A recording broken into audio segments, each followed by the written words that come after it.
The common journey of humans and animals began during the last ice age. Competition in the struggle for survival turned into a symbiotic partnership. It was the greatest stroke of luck in human history. With the help of our pets, we conquered the world. Animals were bred for certain characteristics, and thus life changed fundamentally. Humans use the strength of animals, their meat, their wool, their often superior senses and instincts, and at the same time enjoy their loyalty and friendship. It is a treasure of great civilizational value. But if we're thinking in terms of complex societies, none of that is possible without domestication. A story about the rise of humankind and about the animals that have accompanied us on this path for thousands of years.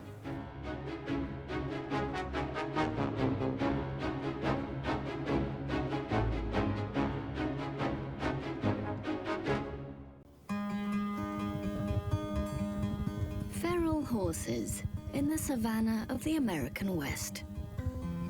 When the New World was conquered hundreds of years ago, some of the domestic horses the settlers brought with them escaped.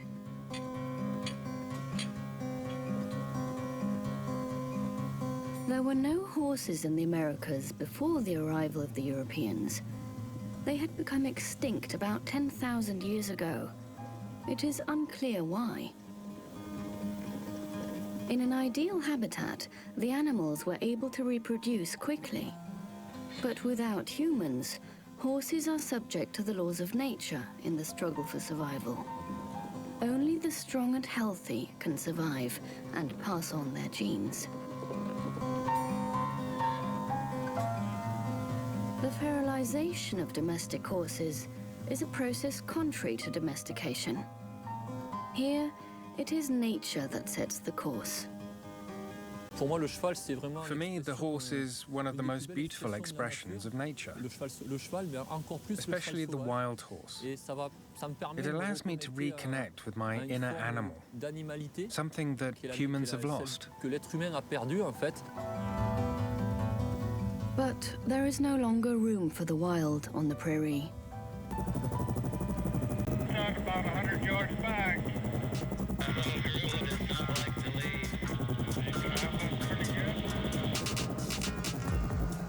Mustangs are under conservation. Because natural predators are lacking, there are now more horses than the land can support. Every year, authorities capture some of the animals. Some are sterilized, others are tamed. The aim is to turn them back into domestic and riding horses as quickly as possible, because this is the only way to pass a former Mustang on to horse lovers.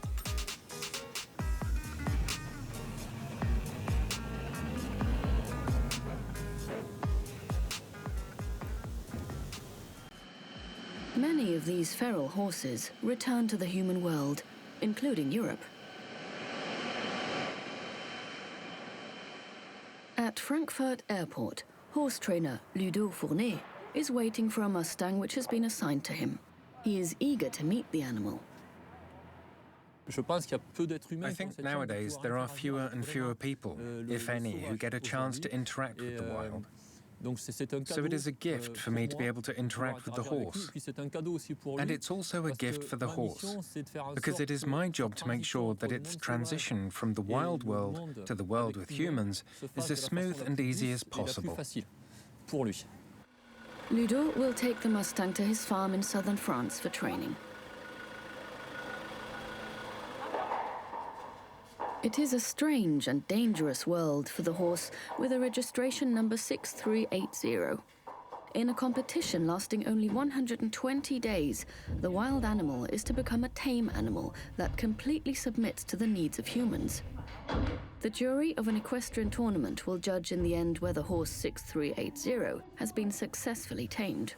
Wow, magical. It's rare for a horse trainer to be able to experience this type of animal, this type of wild horse. This is the first time the horse and I see each other. It is the first time, and it is very important. The feeling is just, wow. Le feeling est wow. Ludo's goal for the next 3 weeks is that this Mustang, which has lived far away from humans, accepts the touch of one person. First touch will be the first milestone.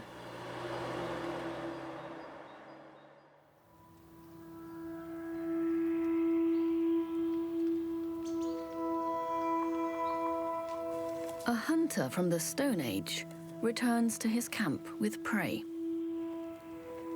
It has been a long time since he was able to kill something, because the increasing competition from other groups of people is decimating the game population.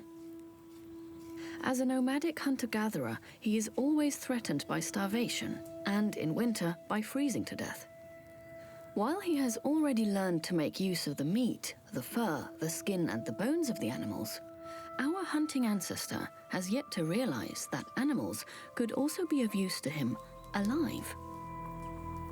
So in the Paleolithic, you have people that were hunting and gathering, and that was the way that they had subsisted for hundreds of thousands, millions of years, since before they were even Homo sapiens. And then you reach a point that in Europe is called the Mesolithic. They're still hunter-gatherers, so we're still talking about groups in the small dozens of people, not hundreds of people. But populations were growing, and people had to come up with solutions to feed themselves.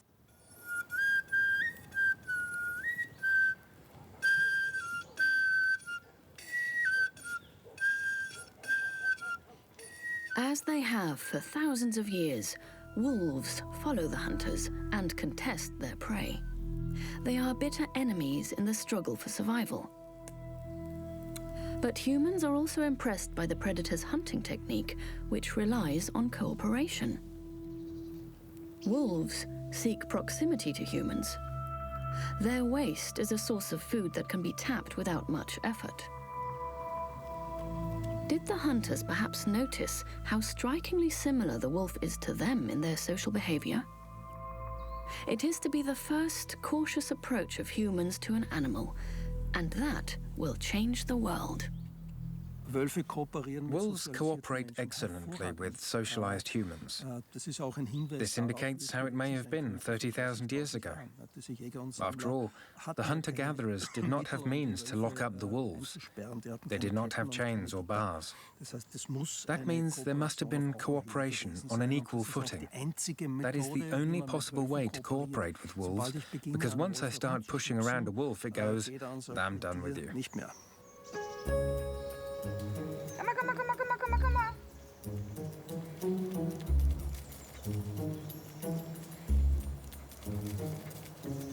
Here at the Wolf Science Center in Austria's Ernstbrunn Game Park, behavioral scientists study the relationship between humans and wolves going back thousands of years. It is the life's work of behavioral scientist Kurt Koppelschall to research the oldest and first domestication in human history. We are cooperative animals. We are geared to cooperate within the clan, in hunting, in raising our offspring, and also in defending the territory against external enemies, but also against other members of the same species. So humans and wolves were a great fit. Although genetically the wolf is very distant from humans, there is no species in the world more similar to us in behavior.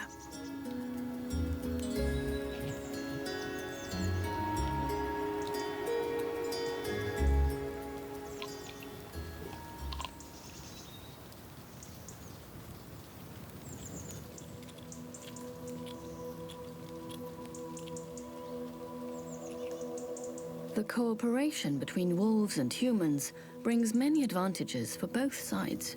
The wolf's better sense of smell and superior hearing are especially beneficial to humans. A very important advantage of having socialized wolves was being safe, even in the darkest night, from the approach of bears, hyenas, or hostile people. If you've ever spent a night with wolves, you know that they warn you, just like dogs do. So when a wolf pricks its ears and goes woof, you know that something is approaching that could be dangerous. This may have been a decisive advantage. Actually, the idea of wolves and humans hunting together, mammoths for example, isn't so far-fetched. These are clearly positive characteristics of wolves. There weren't any negative ones for these early humans, really.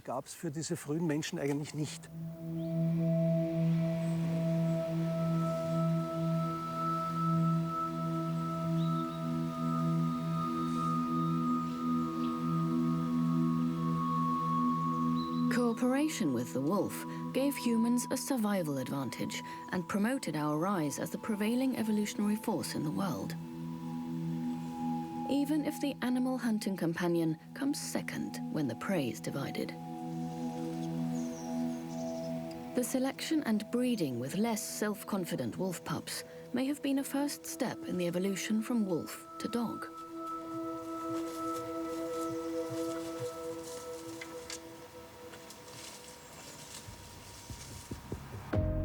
Especially the selection of certain characteristics had an effect. The animals learned to understand the intentions of their humans, to interpret human gestures, such as pointing with a finger. A wild wolf, like any other species, cannot do this. But the success of settling into the world of humans had its price for the animal: submission. Humans set the goal. The dog must obey.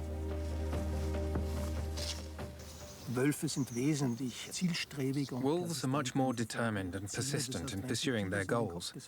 Thus, when they set their minds on something, they usually achieve it, whereas dogs are quite easily distracted. This is also why dogs, when they can't do something themselves, immediately look back to the human. If a wolf tries the same thing and doesn't reach the goal right away, it takes a few minutes until it turns to the human for help. So the difference is not that the domesticated dogs are naturally more devoted to humans than the socialized wolves.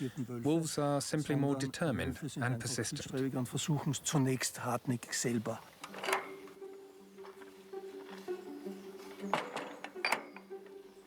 Various experimental setups are used in the enclosures of the Ernst Brunn Animal Research Center to investigate what turned the wolf into a dog since it has been living with humans. We have done many cooperation experiments with wolves and dogs. One method is called string pulling.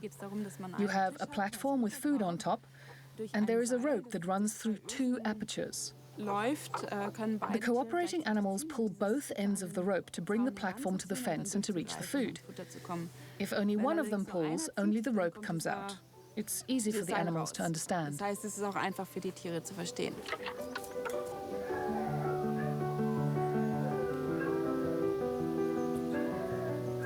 The wolves work together perfectly.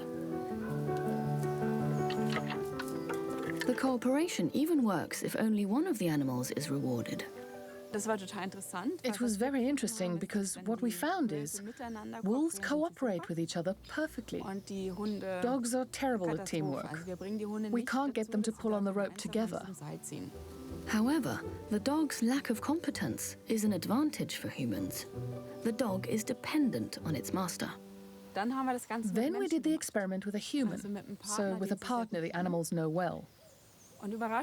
Surprisingly, working with a human wasn't difficult for both dogs and wolves, though the wolves wanted to have the other end of the rope from time to time. That shows that the wolves' respect for humans is different from the dogs. There definitely is respect, but they do ask for the other end of the rope. Dogs react differently. When they had a human partner, teamwork was no longer a problem, but they often waited to see what the human was doing before they joined in, and they never tried to get the human's rope. So there were clear differences. Wolves initiate a cooperation, while dogs wait until the human says, "What are we doing now? Let's do it together." Okay, let's go.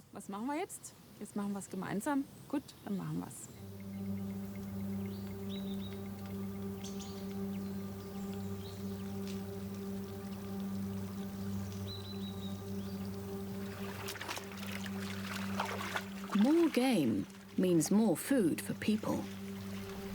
The cooperation between humans and wolves is profitable for both sides. The ideal qualities of an animal hunting helper are scenting the prey in time, tracking it down, and going after the possibly injured animal.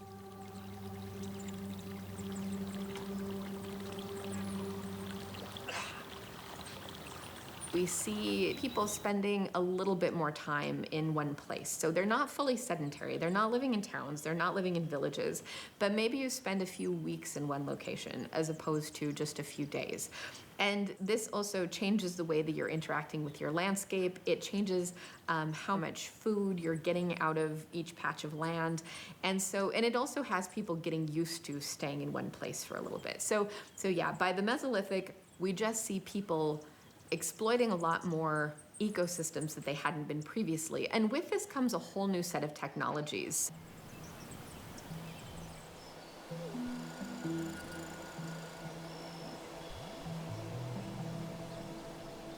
Until now, humans could only survive in small groups.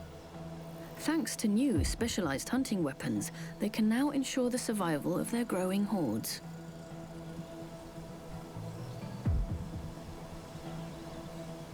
Large, strong animals are also hunted, like the aurochs, the ancestor of cattle. Hunters both fear and admire these powerful creatures.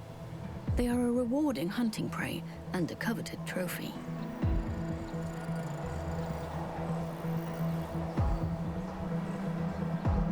Humans, once a small and weak part of the food chain, are gradually beginning to ascend to the position of ruler over the animal kingdom and the world.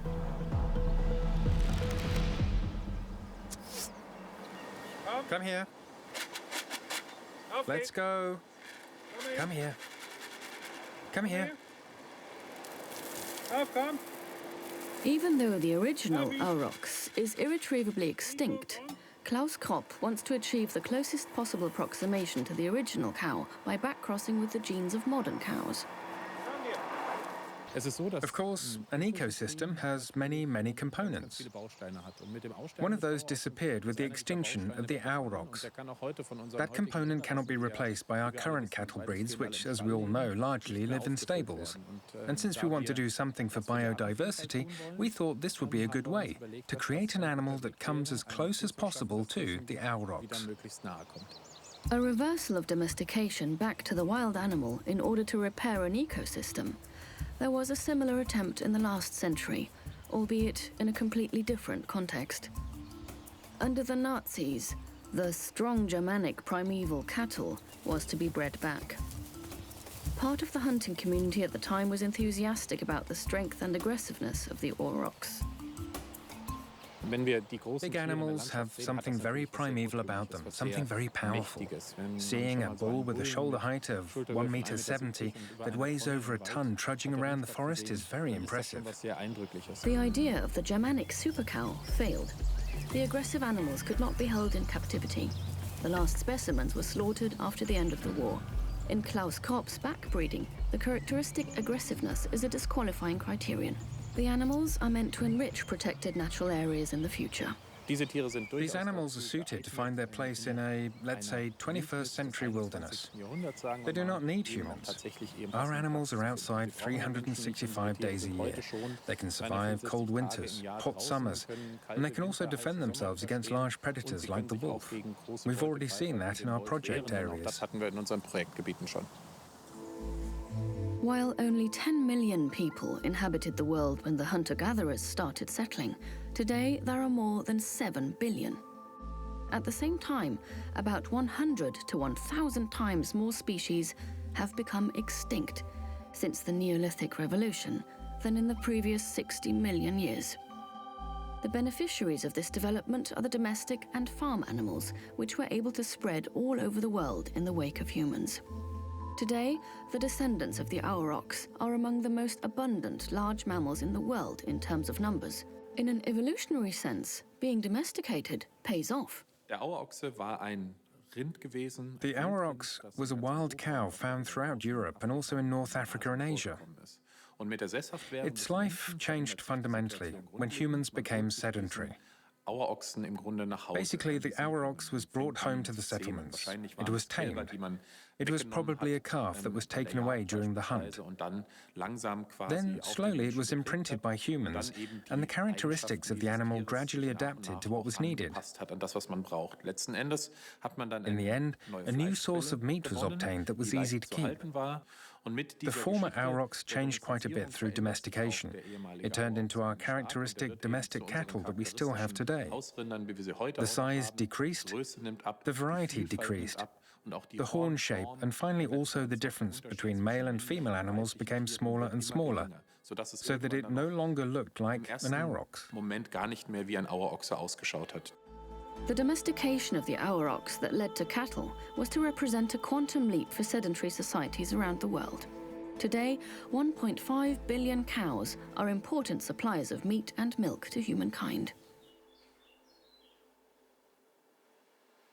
On his farm in southern France, Ludo Fournet is getting ready for his daily work with the wild horse. For the past 3 weeks, the trainer has been trying to find an approach to wild horse number 6380. But before he resumes his daily training with the mustang, Ludo first plays with his other horses. Shadow! Tarek! Viens, mon Tarek! Hé hé! Pichou! Wouhou! Tarek! Tarek, viens! Ouais! C'est bien. Trust and mutual respect are the keys to his success. And that was his approach with all the horses that have passed through his hands so far.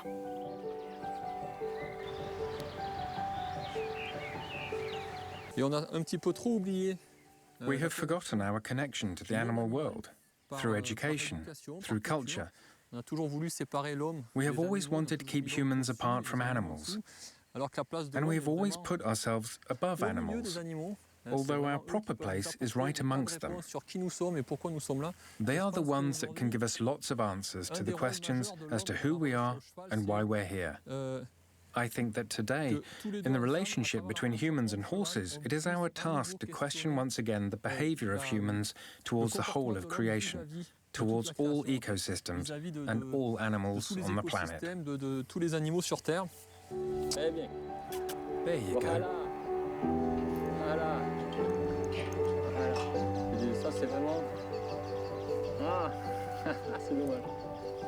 Tenderness is a language everyone understands, humans and horses.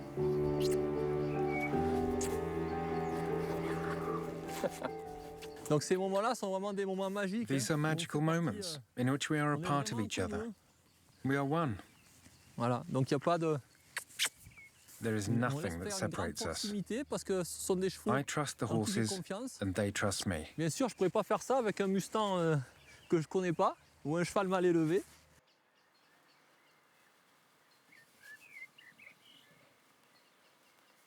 Clover hay might help in making the wild horse accept a human's touch. We look, move, and smell like predators. From a wild horse's perspective, we are dangerous enemies. Proximity to humans demands a lot from an animal that takes flight when in danger.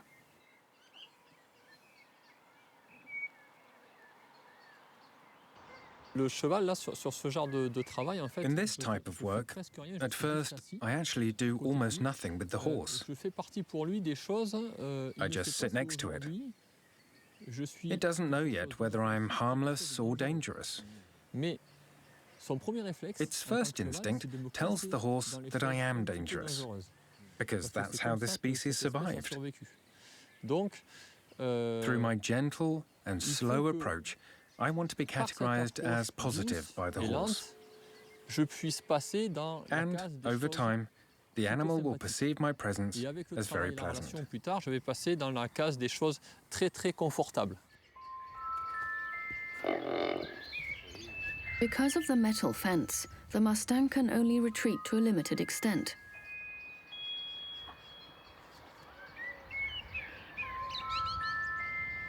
Halter and rope are out of reach for the trainer. When working with these horses, you have to be very, very alert. You have to be sensitive to all the signals, so as not to make any mistakes and put yourself in danger. A horse easily weighs 500 kilograms and moves very fast. That makes it a potentially dangerous animal.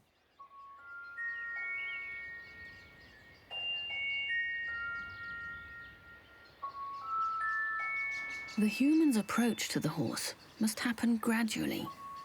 The horse has to play along. It is a sensitive approach to the animal's stimulus threshold.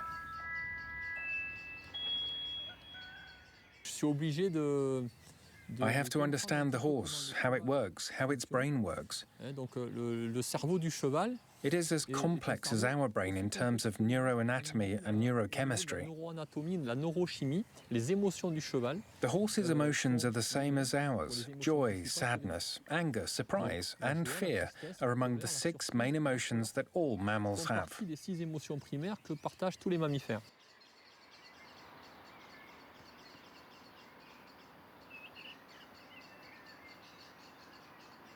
What seems like an accidental contact is a great moment between the wild horse and its trainer. This is what entering the world of humans looks like.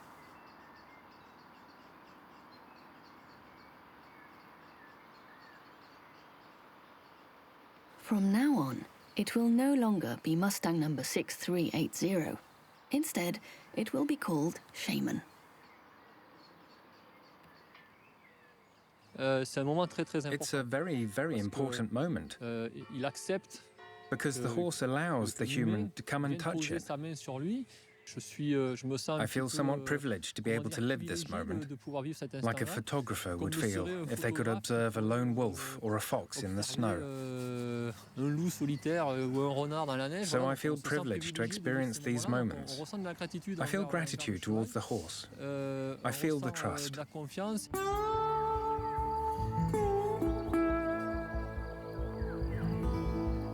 There are 100 days left to turn the Mustang into a domestic horse.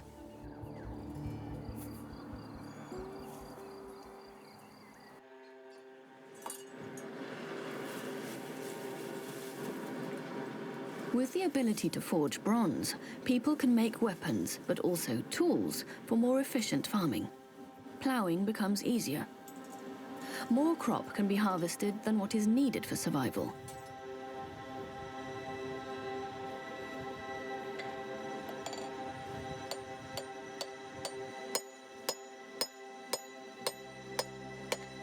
Trade takes place throughout Europe. The concept of specialization and efficiency soon applies to every area of life, including the use of animals.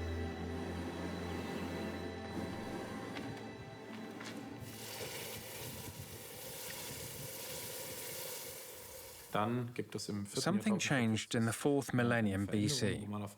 All of a sudden, people started intensively using the secondary products of the animals. And that's when the first wagons and wheels were built, and when the cattle were used as draft animals for the first time. It's a huge difference, whether I simply take an animal with me and ultimately slaughter it and use the products, or whether I find a secondary use for the living animal.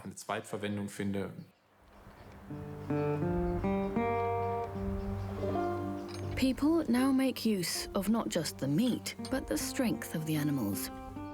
Of course, no creature cooperates voluntarily. It has to be put under a yoke first. Which animals can be tamed and which are untamable will determine their domestication and often also the long-term survival of the species.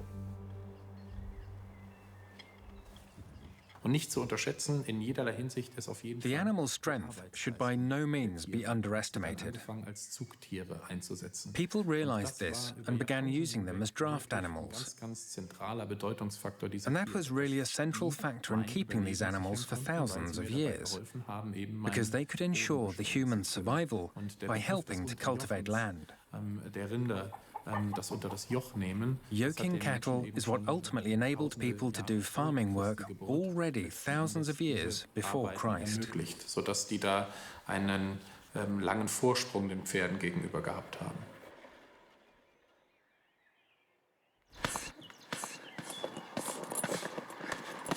horse trainer Ludo Fournet has 50 days left to turn the wild mustang into a domestic horse. To do this, he must rid the animal of its natural fears. Ludo's own biography can help him do this.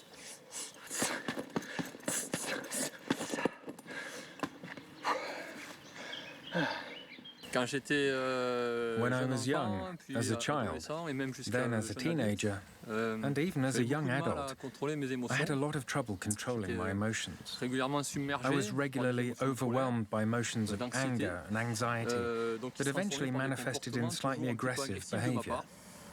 It became a bit of a problem. As a result, my parents took me to a dojo. That anger served as fuel that I used in karate competitions. That fuel also came in handy when I began working more and more with horses. Surprisingly, the more I worked with them, the calmer I became. I went less and less to the dojo to channel my anger. In fact, the horses taught me to not just channel it, but to get rid of it completely. So, martial arts helped me learn to manage my anger and anxiety. But they were still there, and the horses completely freed me of them. Et les chevaux m'ont en fait totalement libéré de la colère et de l'anxiété.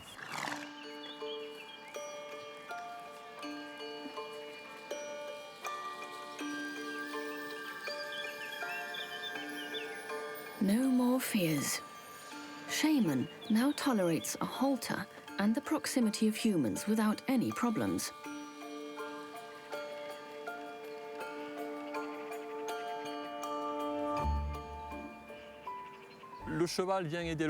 In fact, horses help humans.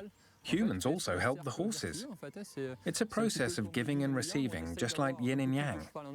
I try to think like a horse, and the horse tries to get closer to me.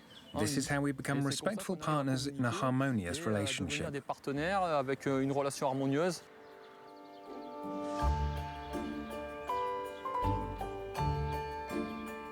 Ludo carefully approaches the horse and thus, step by step, reduces the flight animal's fears.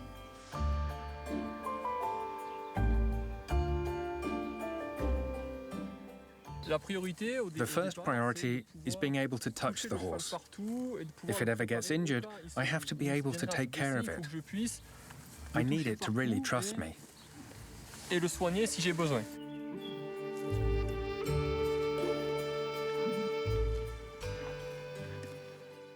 Very good. Head down. Very good. Très bien, super. Voilà. Et une fois qu'on a mis en place tout ce travail de confiance, once we've really built that trust, we can do simple exercises. Simple, mais juste, tu vois, je puisse vraiment bouger autour du cheval. I can move around freely without the horse being afraid of me.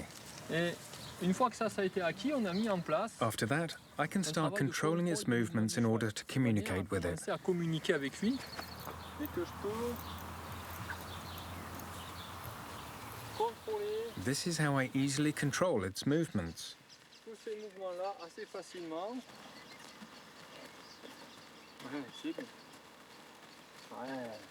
Et c'est une simulation This simulates horse riding. Donc je peux I put this ball on it, passer le ballon move it around, and even let it jump on it. See? Tu vois? Faire bouger un petit peu le ballon. Hop, simplement monter dessus. Voilà. I'm getting up here, and it has to follow. De venir, voilà. Se mettre. Very good. Hop. Ça me permet, voilà, de See, pouvoir, now I can bend over it without putting too much weight on it. Ça me permet de pouvoir me mettre sur I can lean one of my legs against it et now. pouvoir commencer un petit peu à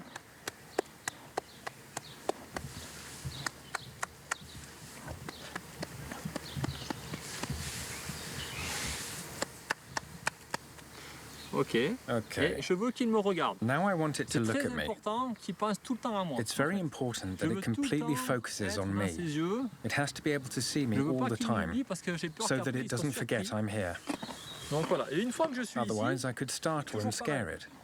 I can't get on top of it at the moment, but I can do smaller things.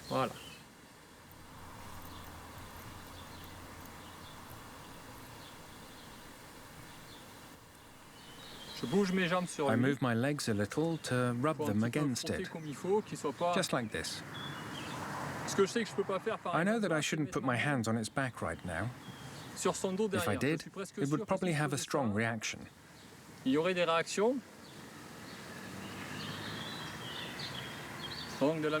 I can ask it to turn its head to me, just a little bit.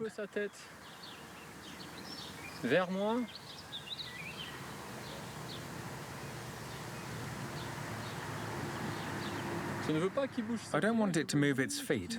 I just want its nose closer to me, but it's resisting. Okay. Cool.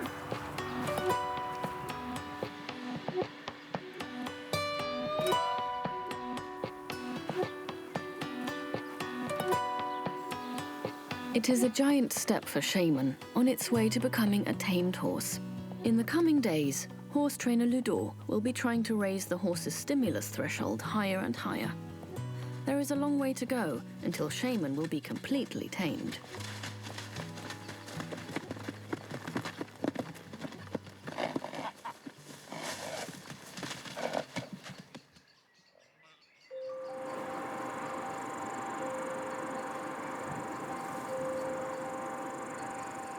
Picture perfect harmony.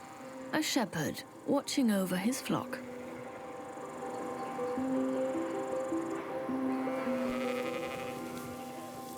The herding dogs, selected over many thousand years for their special abilities, pretty much do the work instinctively. But there is nothing left of the former respect on an equal footing that existed between the wolf and the Stone Age human. The domestication of sheep and cattle took place with the help of dogs. But suddenly, there was an authoritarian social structure, a hierarchical structure. Therefore, it is no surprise that dogs today differ from wolves in how they perceive dominance and hierarchy. It is the result of breeding over the last 10,000 years. It is a natural part of sedentism. People had to learn to accept hierarchies in a way that the groups of hunter-gatherers never had to. Hierarchies emerge. There's a power imbalance. But on the other hand, of course, you have security. You have someone to oversee and organize the supplies. We still have this concept today. We elect our leaders democratically, but we also expect them to do something for us. 1, 2, 3. It's okay. In the early Middle Ages, the close coexistence of humans and animals persists. An animal for every need, be it raw materials, food, safety, warmth, strength, social status. The diversity of animal companions makes it easier for humans to spread all over the world, even to live in places where they had never been able to live as nomads. When we talk about the settling of humans, then we're not talking about a switch that's flipped and suddenly everything's different. It was more of a step-by-step development. Humans started to use animals differently. All of a sudden, there were now multiple ways to make use of them, also of the living animal. Humans came up with the idea of using the sheep's wool. They didn't just slaughter them and use the fur, they used the wool as a source of fabric. At some point, there weren't even hair sheep anymore that simply shed their wool of their own accord in the spring. Now there were wool sheep as we still know them today. Humans had suddenly tapped into a whole new resource.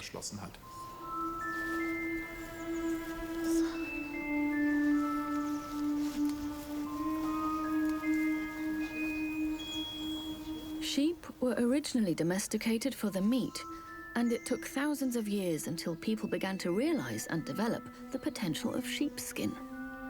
The specialization of sheep and their products, wool, meat, and milk, continues to this day. The insight of making an animal profitable in several ways further accelerated the development of cultural history. We've discovered so many benefits from the history of domestication that eating an animal was not the first priority anymore, and therefore people were rather careful with the meat, because they always knew that if they kill an animal to eat its meat, they would be giving up on, well, and then comes the long list of benefits that animals offer. Because of their sheer strength, cattle have been the most important farm animals for much of human history. Whereas previously, people had to use hoes and digging sticks to prepare the soil for sowing, a plough pulled by cattle made it possible to work much more land in less time. With the tractive force of cattle, humans began even more to change their environment and to shape it for their own purposes. This step ultimately led to a mobilization of humans when the wheel and the wagon were invented. Then, of course, there was also agricultural progress, because they no longer had to work with hand tools, or even pull such tools themselves, since animals did the work for them. It's a marked increase in the effectiveness of agricultural work that comes with the domestication of cattle. An innovation that was to shape agricultural societies for a long time to come. Human ingenuity keeps finding new uses for domesticated animals, which leads to a steady improvement of food supply, and thus to a steadily growing world population.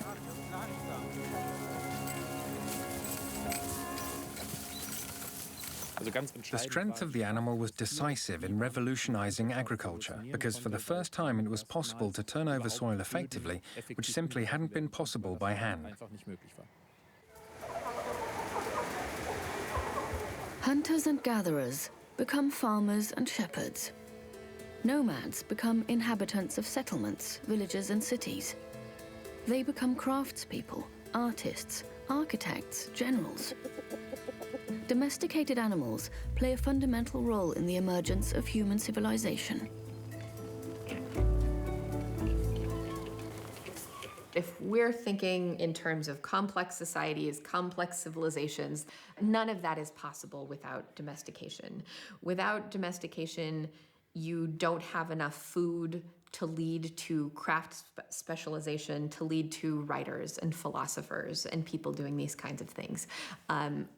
In a hunter-gatherer society, you have individuals who, don't have to work so much throughout the day, perhaps. They do have a lot of individual free time, but there's a limited amount of things, of options for what they can do with that time. Largely also because once you have domestication, craft specialization, you have access to different kinds of raw materials, different kinds of resources, mining operations. I mean, it's just, it really cascades out from that one thing. If you can secure your food source and then eventually get a small group of people who are responsible for producing food, then you have the ability as a culture to do a whole lot of other things at a grand scale that might not have been possible before. Every extended family has a strict daily routine. Every member knows their tasks and social position. Day and night, they take care of the well-being of their animals, with which they now live in close proximity. When the animals are doing well, everyone benefits. It is an intense relationship of mutual dependence. Of course, when the cattle were brought into the homes of people, some of the workflows improved significantly. Even the body temperature of the animals was a benefit to their owners. Living with the animals under one roof made many tasks, such as milking, much easier. Humans and animals became closer than ever, which certainly led to a new kind of relationship. The connection between farm animals or pets and their owners still exists today, and it has its origin in that phase when, for the first time ever, humans linked themselves to animals so closely in order to change them according to their own purposes.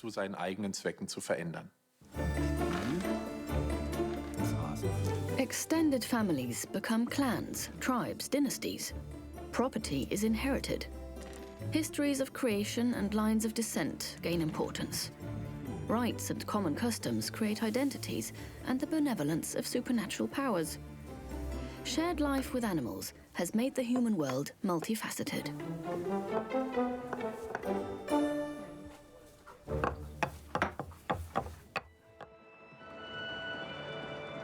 After 120 days of express domestication, the grand finale of Taming a Wild Horse. At an equestrian tournament in Aachen, Mustang Shaman has to show what Ludo taught him. It's showtime.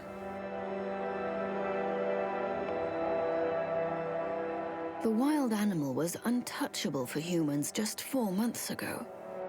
Now horse trainer Ludo even rides the animal without reins and halter. Every wild horse has its calm side that can be brought out by handling it the right way. In the end, it will be a horse that trusts you. When dealing with a horse, you have to try to let its potential and beauty unfold without overwhelming it mentally. Highlight everything it has to offer, its communication skills and its physical abilities.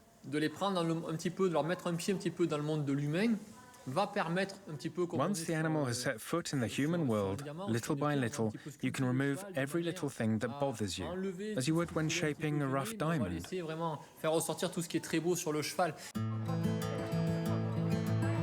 The animal lover's longing for the authentic, the pure and the wild makes for a profitable business. Taming wild horses has a fascinating effect on many people.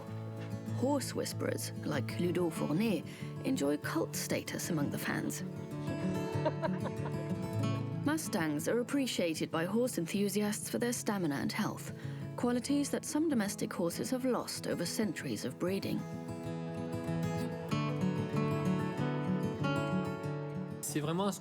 This is what we're really looking for.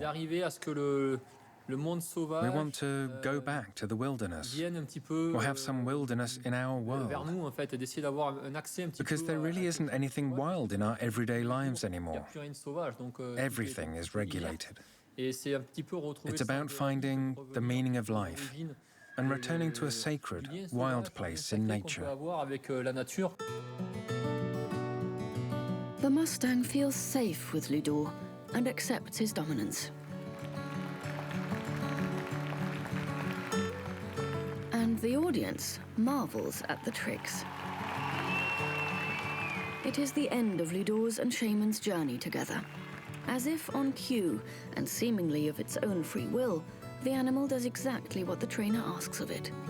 The human has conquered the wild. And the animal takes a bow. A great success for Ludo, but also for the newly tamed domestic horse. Shaman will be well taken care of by humans in the future. It never goes away completely. There's still a little bit of a wild horse in a tame Mustang. It still remains a little wild, and the wild horse can always come back. But even if it stays a little wild, the relationship with the human will be very special, and the horse will find joy in it, because it won't have to fight for survival in the wild like it did before. So it's true. It's a win-win situation. C'est vraiment une question win-win, gagnant-gagnant.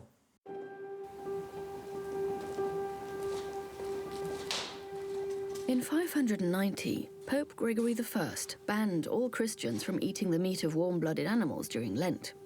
Eating meat was said to stand in the way of reflecting on the life and suffering of Jesus. But some monks cunningly avoided the rule by simply relabeling mammals as fish. Killing and eating animals inevitably leads to sin. And that's also because killing animals was linked to a feeling of guilt that had to be dealt with somehow. Thus, a lot of religious rituals, for example, have been developed to try and wash away the guilt. The Bible says, "Be fruitful and multiply, and fill the earth and subdue it. Rule over the fish of the sea and the birds of the air, and every creature that crawls upon the earth." Sharing life with domestic animals has fundamentally shaped us humans. But there is also the other side of the coin. Domestication is a bit of a devil's bargain. I think that there's a lot of bad things that go along with it. But when you start to farm and when you have domesticates, one of the major things that you're committed to suddenly is staying still, being at one place on the landscape. And this is a really big deal because you can no longer account for drought or a tornado or any number of natural disasters. If you're a forager, you can just walk away. If there aren't a lot of resources, you can just move on. If you're a farmer, you might starve. You're also then dealing with neighbors, which can be a good or a bad thing. But foraging groups, if you're having a conflict, you can just walk away from the conflict. And that's no longer possible once you're in a sedentary situation. You living in close contact with animals because you're living at higher population densities, this is when you're more susceptible to disease, and disease being really, really catastrophic for your population. With people who have settled down and started farming, you can accumulate wealth, which seems nice at first, but if you're the one who doesn't have access to land or isn't accumulating the wealth, suddenly you're dealing with social inequality. We have lots of reason to believe that gender roles changed a lot with domestication, and the roles of women became quite marginal, leading to a lot of the problems that we still see today in many parts of the world. Thus, domestication has many facets. It enables civilization as we know it, but it can also become a Pandora's box. The pandemics of the last centuries all go back to the close contact of humans with animals. Humans become uncomfortably aware that they, too, are only a part of the whole. Some of the conclusions drawn from this are radical. There are consequences. If we are animals, and we can finally accept this fact, we give up on the centuries-long fight against the theory of evolution. Darwin claimed nothing else in his book about the evolution of the species, namely that we are connected with the animals, because we are animals. Humans and animals depend on each other. The Industrial and Digital Revolution will be put to the test once again by this common fate.